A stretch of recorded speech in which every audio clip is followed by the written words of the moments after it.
Hey guys, it's Roots, Julie actually.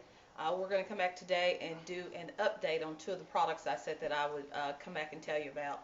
One is the cologne, the Vetiver Remix for masculine cologne, and we're also going to talk about the soap we made. But first we're going to decant the cologne for men. And we're going to add a few other things, so you'll have to look at the first video to do the addition for this one, and we'll pan down, cameraman.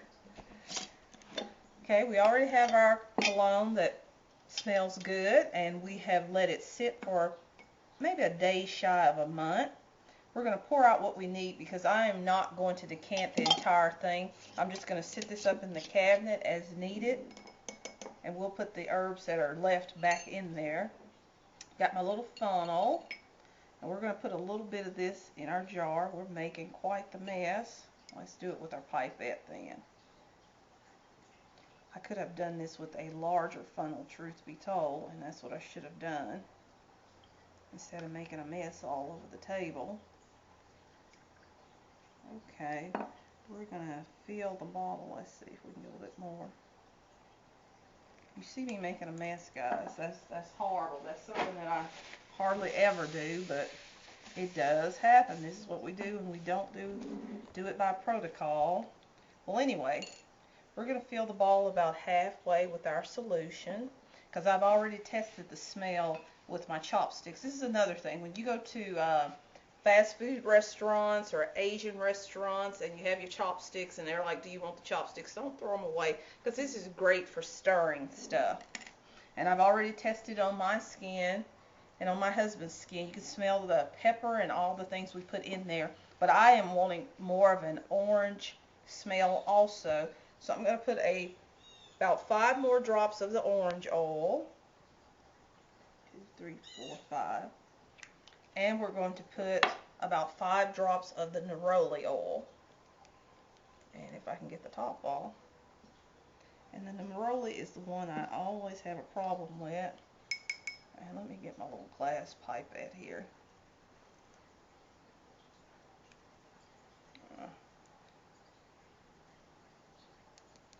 Today is just one of those days, so bear with me.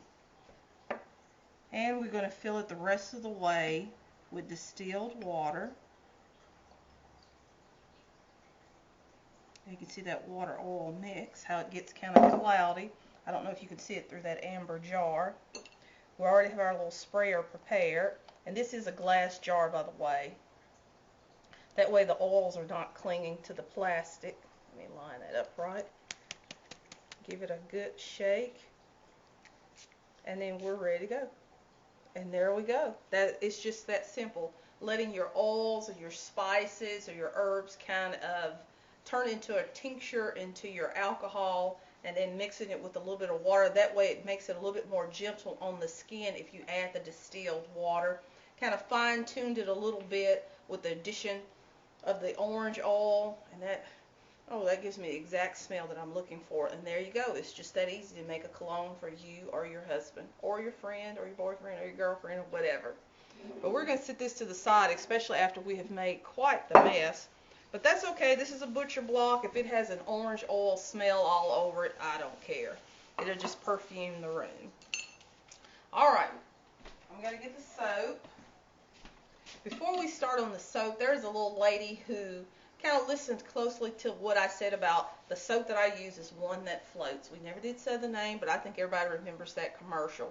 One of the things that she sent me that I did not know, which I thought was interesting, was one of the preservatives that they use, and this is the name of it. I love these little cue cards. It is a natural antimicrobial preservative, but one of the things that it talks about in cosmetic safety is that it is a formaldehyde releaser, meaning that as it outgasses, almost everything that you make outgasses. It can be a skin irritant, a lung irritant for some people. Also, they say it can disrupt the immune system for some folks. But the thing that I also read is that almost every cosmetic, lotion, shampoo, sunscreen, even baby wipes and baby diapers in most stores have some form of this as a preservative. So you'll have to really check your contents in the preservative list, not preservative list, but the ingredient list a little bit carefully. I have used this brand of soap since I was a child. I have never had a problem. Does that mean because I know this I'm not going to use this soap? No, but I'd like you guys to know it for just in case you decide to make this recipe and you have any problems. But this batch is because I am wanting to have a better fighting chance this fall with the flu. Since I work in the hospital, I get a flu shot every year, and I always encourage that to everybody if you can take it. But I am wanting something to also fight the germs on the outside. So this will be my batch for the fall. Will I make it with this brand soap again? Probably not. Probably will get an organic soap or a homemade soap from a friend of mine. Just got to bite the bullet, I guess, and pay just a little bit more. But I just wanted to put that information out there, and I'm going to show you the soap update. Let me set this to the side.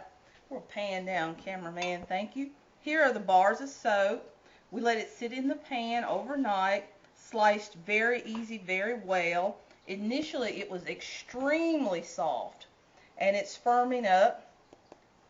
Smells good.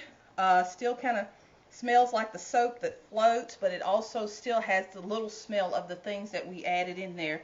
It's not smooth. You can still see that there are some white spots where I didn't totally melt it. I probably should have cooked it a little bit longer, but since this is my first time trying it, it's always trial and error. So I will let these soap bars sit out for about a month or two, probably a month, because flu season is going to start soon. And this will be something that I'll use just for me. I won't give this to my husband or my kids. They don't use bar soap anyway, so that's not even a problem. But when I make this, and I will make this again, I'm probably going to end up using a more organic brand. But that's the update, and I hope you guys liked it. Forgive me for all my spills today, because it's just one of those days. But thank you guys, and bye-bye.